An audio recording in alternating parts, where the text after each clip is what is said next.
বলেছেন যে যার পরিবারে একটা আমি ঢাকা থেকে ফজরের নামাজে রওনা দিয়েছি। মুস্তাফিজুর রহমানকে সংবর্ধনা দিচ্ছে। আজ 16ই ডিসেম্বর মহান বিজয় দিবস।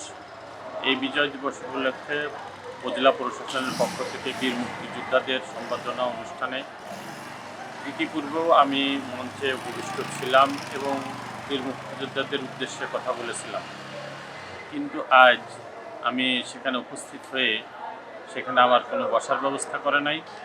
আমি এর তীব্র নিন্দা জানাচ্ছি। আমি বাংলাদেশ জামাত ইসলামী উপজেলা জামাতের আমির।